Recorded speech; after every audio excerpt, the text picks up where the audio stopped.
Bonjour et bienvenue à l'épisode 48 de Construis ton avenir avec Patrick Olivier. Nous sommes maintenant rendus à la fin de la saison de Construis ton avenir, saison 4, qui était complètement fou. On se rappelle la saison 1 que j'avais une idée de dire « Hey, on lance un podcast ». La saison 2, on continue. Mais la saison 4, c'est complètement incroyable qu'on ait réussi à mettre ça en œuvre. Fait que j'espère que tu as apprécié le contenu, puis j'espère que tu vas apprécier le contenu de cet épisode ici. L'épisode d'aujourd'hui, on va mettre en pratique, on va vraiment rentrer dans quelque chose que tu peux mettre en application dès aujourd'hui dans ton entreprise. Je vais te présenter les VP. Les VP, comment sortir de l'entreprise en étant solo et de mettre des employés virtuels à ton service, on va dire ça comme ça. Tout au long de la saison, on a parlé de santé, de coaching en immobilier, de prêts privés. On a parlé d'automatisation, d'intelligence artificielle, d'être un entrepreneur sur le terrain, c'est quoi la réalité? Et tous ces gens-là ont accumulé des conversations avec moi, puis il y en a souvent, ça tournait autour de l'intelligence artificielle. Aujourd'hui, je te partage comment les intégrer dans ta vie. Tu ne sais pas trop de quoi qu'on parle, mais moi, qu'est-ce que je vais te faire? C'est une solution super facile, super simple d'intégrer des employés virtuels à faible coût dans ton entreprise. On s'entend, ça ne sera pas parfait. C'est une situation, on va dire, règle du pouce.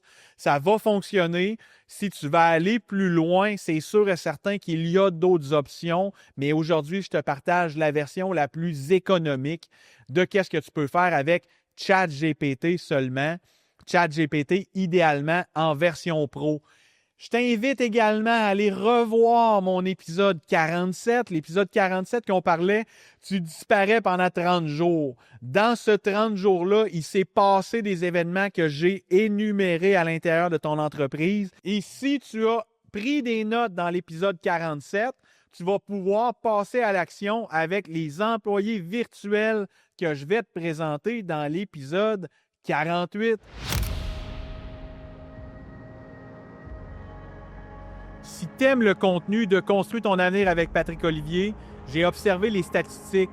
Les statistiques démontrent que seulement 18% des gens qui écoutent le podcast se sont abonnés à la chaîne. C'est une manière tellement facile de faire progresser le contenu et ça va aider ou impacter d'autres personnes que toi. Si tu veux m'aider, abonne-toi à la chaîne. Dans tout ce que je discute ou je parle dans le podcast, c'est pas un problème d'information que nous avons, c'est un problème de passer à l'action. Tu te dis, mon Dieu, ce que j'entends, ça m'intéresse, mais viens suivre la formation Maîtrise ChatGPT disponible sur mon Masterplan Power Action. C'est une formation qui dure maximum 1h30 et tu vas aller développer des compétences que peu de gens ont sur l'intelligence artificielle. Tu as le choix. Prends ton futur en main ou attends de te faire frapper par le train. Dans les deux situations, je pense que j'aimerais mieux prendre ma vie en main, mais je te laisse la décision, ça t'appartient. Aujourd'hui, les VP, on va parler de VP Finance. Je t'explique rapidement qu'est-ce que je veux dire par là. Tu ouvres ChatGPT, puis on a découvert des techniques de prompt. De prompt qui est un rédactiel, qui est une commande qu'on passe à l'intelligence artificielle, que tu peux positionner ChatGPT dans un métier ou des tâches qui sont spécifiques à certains types de domaines. Qu'est-ce que je vais te parler? VP Finance. Moi, dans mon entreprise, on s'entend, j'ai une entreprise de services financiers. Dans mon entreprise de services financiers, j'ai moi. Bien, moi, là, dans le fond, puis on a des employés, mais je n'ai pas de comptable, je n'ai pas de département de comptabilité, je n'ai pas de structure financière complexe, j'ai moi. Est-ce que j'ai 100% des données pour être capable d'enligner mon entreprise vers le succès financier? Clairement pas. Clairement pas. À m'amener de comprendre c'est quoi nos forces et nos faiblesses nous permet de s'améliorer. Fait que j'ai développé un prompt qui est un VP Finance. Fait que ce VP Finance-là, qu'est-ce qu'il fait? C'est qu'il est prompté pour faire certains types de tâches et d'observer froidement comment qu'on devrait s'enligner pour les prochaines semaines, prochains mois à venir dans l'entreprise. Je vais te donner un exemple. Si j'ai une conversation avec ma femme sur les dépenses que j'ai mises pour mon demi-Ironman, clairement, il y a un peu d'émotion qui monte. Elle trouve que j'ai trop dépensé, trop gaspillé, ça ne valait pas la peine. Ça, c'est dans son esprit. Toutefois, quand je donne ça à mon VP Finance, il dit ça ne valait pas la peine. Non, non, non. En fait, lui, il va y aller froidement. Il va enlever les émotions. Il va dire, pour les 3 prochains mois, ton objectif, c'est X, Y ou Z. Il n'ira pas émotionnellement, j'ai trouvé que tu as trop dépensé, tu as ci, tu as ça. Non. Devant les faits accomplis, je vois que X, Y, Z est arrivé. Donc, pour les 3 prochains mois, j'enlignerai mes services ou j'enlignerai mon énergie vers cette direction-là. Fait que ça, c'est le côté financier. VP Finance, il va nous donner c'est quoi notre plan, notre horizon 5 ans, notre horizon 3 ans. Il va être capable de dire tu engages, tu congédies, tu ajoutes du personnel, il faut que tu délègues. J'arrive là, c'est tellement ça, mon VP Finance, j'ai jasé avec lui, j'ai expliqué la situation, c'était quoi mes forces et mes faiblesses, puis il me dit financièrement, pour aider l'entreprise, c'est pertinent que tu délègues les tâches A, B, C, D. Si tu ne délègues pas ces tâches-là, ça va coûter plus cher à l'entreprise que toi, tu continues de les faire, que tu les délègues à quelqu'un d'autre. Je vais donner un exemple. On ne peut pas devenir millionnaire en faisant des tâches à 10 $. Dans le fond, à Mané, c'est que la vie va être remplie de tâches à 10 $. Par tâche à 10 $, je peux dire vider les poubelles, faire le ménage, faire ta propre bouffe. Dans le fond, ça peut être même d'aller faire les commissions, d'aller faire l'épicerie. Ça peut être toutes des choses comme ça qui sont énergivores dans la vie d'un entrepreneur, mais que si tu avais utilisé ton talent, que tu avais dit, regarde, moi, je vais travailler sur A, B, C parce que c'est ça mes forces, c'est ça qui est le plus payant, bien à ce moment-là, tu aurais pu t'enligner vers quelque chose de plus payant. Mais quand tu es solopreneur ou que tu as peu d'employés, que tu n'as pas de département finance, qui va t'enligner sur tes finances? À part ta mère, peut-être, qui t'a enseigné à faire un budget sur une feuille quadrillée. Des fois, on n'a pas l'expertise ou les compétences. On n'a pas nécessairement le revenu ou les besoins ou on n'a pas la structure financière, des fois, d'aller engager ce type de personnel-là qui gagne parfois des très bons montants ou des très bons salaires. Donc, on peut utiliser une version économique. ChatGPT, version payante, 20 $ US, on va mettre un prompt, puis on va arriver avec un VP Finance. Je te partage mon deuxième VP que j'utilise, VP Mindset. Mon VP Mindset, je suis vendredi, je suis en train de courir à mon entraînement. Je me rends compte que je me parle d'une manière qui est négative parce que souvent, dans une journée, on ne se parle pas comme si on était notre meilleur ami. Je riais même avec ma conjointe hier en disant « Sérieusement, à te parler comme tu te parles, est-ce que tu serais même ton ami? » Elle dit « Pas vrai, je pense que je ne me parlerai pas. » Exact. Fait que dans le fond, on se rend compte qu'on ne sommes pas des gens qui sont formés à bien se parler. Je suis en train de courir, je me parle, je vais-tu réussir, je vais-tu échouer, je vais-tu être capable, vas-tu être assez bon? Là, j'ai arrêté, j'ai pris mon cellulaire, j'ai sorti mon VP Mindset et j'ai expliqué qu'est-ce que j'étais en train de me parler dans ma tête. Il a tout décortiqué mes affaires. Il me dit, tu vas faire X, Y, Z. Ce que tu vis, c'est 100% normal. Tu as peur de ton événement. Mais quand tu as peur, c'est probablement parce que tu as besoin de mettre un peu de lumière sur l'épreuve que tu t'en vas. Et ça m'a parlé tellement différemment. Je suis arrivé à la maison, puis j'ai utilisé mon prochain VP que je te parle, mon VP Santé. Mais mon VP Santé, il a été prompté pour m'accompagner dans mon développement santé.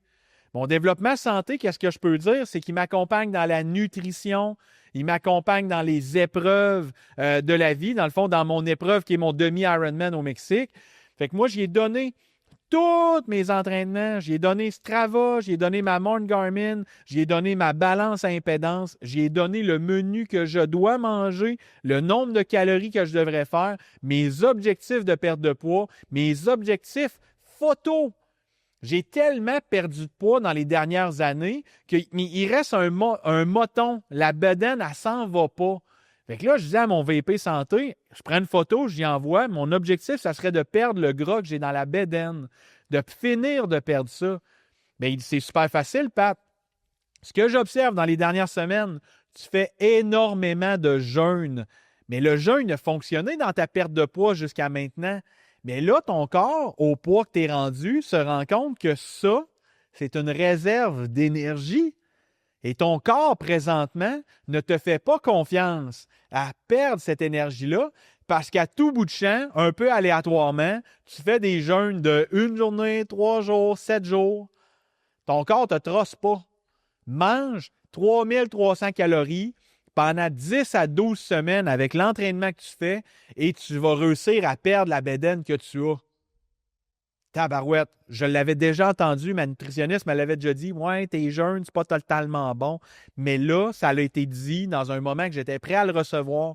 J'avais un objectif photo. Je veux perdre cette bédaine-là. Mais lui, qu'est-ce qu'il a fait? Il a juste objectivement détaillé qu'est-ce que je fais.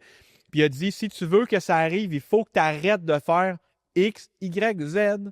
Fait que passe à l'action, mets en place le plan, puis tu vas atteindre tes objectifs. Ça fait environ 1 mois que j'ai commencé à réaligner mon plan alimentaire. L'autre jour, mon coach arrive à la maison, Eric, qu'on a entendu dans la saison 4. Eric Chouinard, il me dit « Hey Pat, je pense que ça marche, ton plan alimentaire. » J'ai trouvé ça, j'ai le sourire, je trouve ça le fun parce que non seulement j'ai été capable à faible coût d'avoir de l'information sur ma santé, dans le fond, oui, ma nutritionniste, quand j'ai besoin, avec Mylène, je prends un appel avec elle puis on discute. Mais Mylène, des fois, il est 7 heures le soir, je ne commencerait pas à texter Mylène. « Hey Mylène, là, je viens de m'entraîner, je manque un peu d'énergie. Tu peux-tu me dire qu'est-ce que je devrais souper ce soir? » Mais clairement, je prends ChatGPT. Écoute, je viens de m'entraîner, j'ai un peu d'énergie, j'ai un petit peu mal à la gorge, je trouve que j'ai un peu froid. Tu peux-tu me dire qu'est-ce que je devrais manger? Fait que là, lui, il va dire, oh, X, Y, Z, dans le plan alimentaire qu'on a sorti, tu devrais manger un peu plus de cet aliment-là, puis venir augmenter cet apport-là pour au moins les 2 prochains jours afin de récupérer ton glycogène ou ton énergie interne. Oh my God! Oh my God! Tout ça au bout des doigts sur un cellulaire. Fait que c'est un prompt que je t'invite à découvrir, mon VP Santé. J'ai également créé un VP Mindset, un VP Vision 15 ans. Mon VP Vision 15 ans, je te l'explique. Moi, j'ai fait en début d'année, on a fait un plan 15 ans. Dans 15 ans, c'est où que je veux me situer? J'ai tout mis ce plan-là dans le prompt de mon VP Vision 15 ans. Fait qu'on s'enligne. Je t'explique. Moi, je suis facile à virer comme un virevent. Le shiny moving object. Ah, ça, c'est cool, ça, c'est cool, ça, c'est cool. Finalement, tu fais plein de choses, mais tu fais rien. Avec le VP Vision 15 ans, j'ai rentré mes objectifs qui sont importants pour moi, qui me tiennent à cœur. Avec cette vision-là, quand j'ai une nouvelle opportunité, un nouveau projet, un nouveau mandat qui commence, je suis capable de lui intégrer à l'intérieur mon nouveau projet ou ma nouvelle opportunité. Qu'est-ce qui m'a sorti dernièrement? Il m'a dit, cette opportunité-là, crochet vert, crochet vert, crochet vert, crochet vert, ça respecte ta vision 15 ans, vas-y all-in. Mais là, c'est là que le coaching de ChatGPT embarque avec ce prompt-là. Si tu intègres de nouvelles tâches, tu vas devoir en éliminer. Donc, lui m'avait déjà dit, selon ce que je connais de toi, ce que tu m'as donné comme tâche, ce que tu m'as donné comme objectif, je retirerai X, Y, Z de mes tâches. Fait que ça, tu dois les déléguer. Tabarouette! Sérieusement, de ne pas avoir ce coach-là au bout des doigts pour 20$, j'aurais fait quoi? J'aurais peut-être des fois accumulé des opportunités qui ne m'aident pas dans ma vision 15 ans. J'aurais peut-être eu des moments ou des opportunités que je vais mettre plus d'efforts ou plus d'énergie, mais c'est peut-être pas la bonne année. Tu sais, des fois, il y a des projets là, que si tu décides d'enclencher avant le temps requis, ça peut te faire perdre 1 an, 2 ans, 3 ans d'entreprise. Fait qu'avec mon VP Vision 15 ans, on est target. Fait que moi, je lui partage mes procédures, je lui partage vers où je m'en vais, puis lui, il s'assure que le train, il reste sur les rails. Je me suis créé également un VP Vente. Je travaille dans une industrie que c'est des chiffres, c'est des services financiers, mais ça reste que moi, si on ne vend pas de services financiers, il n'y a pas de revenus dans l'entreprise. Mais moi, des fois, là, comment on structure ça? On rentre les chiffres, dans le fond, des ventes, des derniers mois, des derniers trimestres. Je veux faire une présentation à mon équipe. Je ne suis pas comptable, je ne suis pas CFO. Moi, mon but, c'est vraiment de dire comment on va étaler les ventes devant mon entreprise. Mais mon VP Vente peut me faire un rapport sur les ventes qui ont été faites. Également, mon VP Vente, s'il y a une transaction que je n'ai pas closée ou que je n'ai pas été capable de mettre de l'avant, il va m'aider en m'aidant à identifier c'est quoi les erreurs que j'ai faites. De me remettre en question, c'est la meilleure manière d'avancer. Dans une autre époque, j'avais énormément de succès dans mon domaine, mais dans une seule compagnie. Mais qu'est-ce que ça l'a amené? C'est que je n'avais pas nécessairement de challenge, je n'avais pas de remise en question, mais je perdais tellement de chances de me remettre en question et de grandir. C'est lorsque c'est inconfortable que c'est les meilleurs moments de sortir gagnant de ça.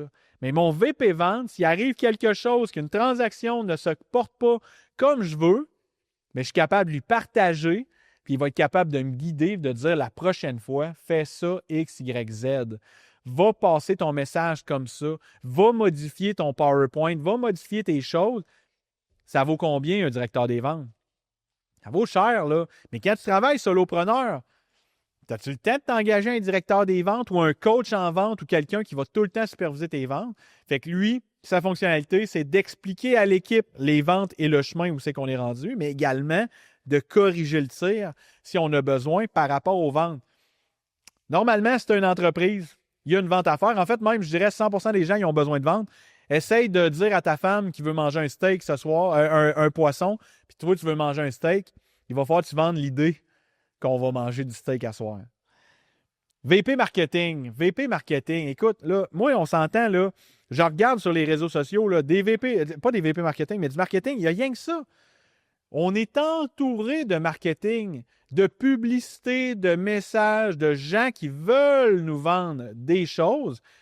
Mais moi, j'ai-tu nécessairement les moyens de compétitionner contre le département marketing de chez Desjardins, chez Industriel Alliance, chez Sun Life, qui ont des départements marketing de plusieurs personnes avec des budgets, je ne veux pas dire illimités parce qu'ils ont probablement des budgets, là, mais c'est des budgets qui, selon moi, c'est illimité par rapport à moi. Bien, je me suis développé un prompt avec un VP marketing. Puis quand que je veux faire de la publicité sur les réseaux sociaux, que je veux créer le podcast, que je veux utiliser les cercles d'influence que j'ai, je vais travailler avec mon VP marketing. Fait que ce VP marketing-là, il va me donner des conseils, comment avancer à faible coût. Parce que le problème qui arrive, c'est que j'ai suivi une formation, la méthode Moneyball avec Marco Bérubé. Sérieusement, c'est transformateur. C'est pour le marketing numérique.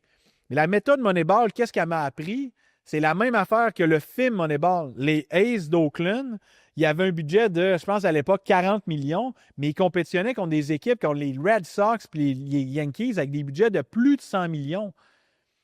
Le gars, il l'expliquait, il dit, il y a les grosses équipes, il y a 100 pieds de marde, puis il y a nous autres, les équipes pauvres. Tu ne peux pas compétitionner si tu n'as pas la même masse salariale. Tu ne peux pas compétitionner. Mais bonne nouvelle, on a maintenant des outils à faible coût qui peuvent t'aider dans ton marketing. Tu veux trouver de nouveaux clients, tu es probablement un menuisier, un entrepreneur. Tu te dis, hey, moi, là, l'ordinateur, là, fait longtemps que je n'ai pas utilisé ça pour dire que je vais m'en servir là-dedans. Bonne nouvelle. Un simple outil peut t'aider amplement à gérer le marketing de ton entreprise. C'est pas parfait, on s'entend, ça ne remplacera pas une firme de marketing. Mais c'est mieux que zéro. Ça, c'est garanti. VPRH, oh my God. VPRH. Je me suis rendu compte avec les années, je suis quelqu'un de public, je suis quelqu'un, dans le fond, qui aime les gens, j'aime accompagner, j'aime aider. Mais mon Dieu, que gérer les ressources humaines dans mon entreprise, c'est pas ma force. Fait qu'est-ce que j'ai fait dans les derniers temps? Là, je t'explique, là, c'est très bon, ça. J'ai lu un livre qui s'appelle « Buy Back Your Time » de Dan Martell, qui est un influenceur incroyable que je te conseille de suivre. Le but d'un entrepreneur, c'est de se développer une liberté financière. Toutefois, c'est rarement ça qui arrive. Souvent, on se bâtit une prison à ciel ouvert. J'étais tanné de travailler de 8 à 4, fait que je me suis parti de mon entreprise. Maintenant, je travaille 365 jours par année, 24 heures sur 24, 7 jours sur 7. C'est la réalité de la majorité des entrepreneurs quand on démarre une entreprise. Mon VP RH, qu'est-ce qui m'a servi? Toutes les 15 minutes, ma montre sonnait. À toutes les 15 minutes, j'écrivais qu'est-ce que je suis en train de faire. Tu peux te mentir sur les réseaux sociaux ou tu peux également te dire la vérité et écrire ce que tu es en train de faire. J'ai écrit pendant 2 semaines tout ce que je faisais à toutes les 15 minutes. J'ai pris des photos là-dedans, j'ai donné ça à mon VP RH, j'ai même mis les styles de personnalité que tu peux aller voir en saison 3. C'est quoi les 4 styles de personnalité de la méthode DISC? Directif, influent, stable, consciencieux. On a mis les styles de personnalité, ce que les employés aimaient faire à l'intérieur de l'entreprise. Puis le VP RH, il a délégué 90% de mes tâches. Imagine ça là, en tant qu'entrepreneur. Tu travailles all-in, jour, soir, fin de semaine, tu délaisses ta famille, tes enfants. Et là, du jour au lendemain, tu as un outil à faible coût, 20 $ US par mois, qui est capable de scanner toutes tes tâches, d'utiliser toi, tes talents et de déléguer ce que tu n'apportes pas de valeur dans l'entreprise. La journée que j'ai eu le rapport que ça m'a sorti, ça a fait les épaules me sont tombées, la pression est débarquée. J'ai dit, OK, mais là maintenant, comment j'explique ça? Il m'a fait un plan pour faire une réunion, heure par heure, sujet par sujet, avec des feuilles imprimables qu'on a imprimées, puis j'ai donné aux gens dans la place. Ma conjointe a même lu la feuille, puis elle a fait « Ben ouais, ça fait du sens. » Pour qu'Émilie dise ça, il fallait qu'elle l'ait compris quand même bien, parce que généralement, quand on communique, on n'a pas le même style de personnalité, fait que des fois, on ne se comprend pas. Elle ne voit pas où c'est que je m'en vais, ou moi, je ne comprends pas c'est quoi son besoin. Mais là, ChatGPT, il y avait les styles de personnalité. Il a écrit ça selon elle devait l'entendre. Fait que moi, je te conseille de passer à l'action là-dessus, parce que, tu sais, des fois, tu te pars à une entreprise, tu es un artisan, de gérer le personnel, c'est peut-être pas ta tasse de thé. Bonne nouvelle, ça va pouvoir t'aider. Il y a un VP Relations. VP Relations. Qu'est-ce qu'on fait avec ça? C'est qu'on a tous le même 24 heures dans une journée. Mais qu'est-ce qui arrive? C'est que des fois, on donne du temps à des gens qui n'en méritent pas. Le but, c'est pas de dire t'en mérites pas. C'est juste que si je donne du temps inconsciemment à quelqu'un, puis je suis dans une position de sauveur, c'est dans une position de relation d'aide, mais que cette personne-là là, ne s'aide pas. Combien de fois on a entendu « Aide-toi et le ciel t'aidera ». Mais dans le fond, c'est super beau sur papier, cette phrase-là, mais dans la vraie vie, c'est quoi ça fait? C'est que si tu donnes de l'énergie à des gens qui ne s'aident pas, ça se peut que tu perdes ton temps ou que tu gaspilles de l'énergie. Mais en faisant mon VP Relation, l'angle mort, c'était pas le temps que je donnais à des gens qui ne le méritent pas. Il y a des gens dans mon entourage qui mériteraient beaucoup plus de temps, mais que je ne passe pas de temps avec eux.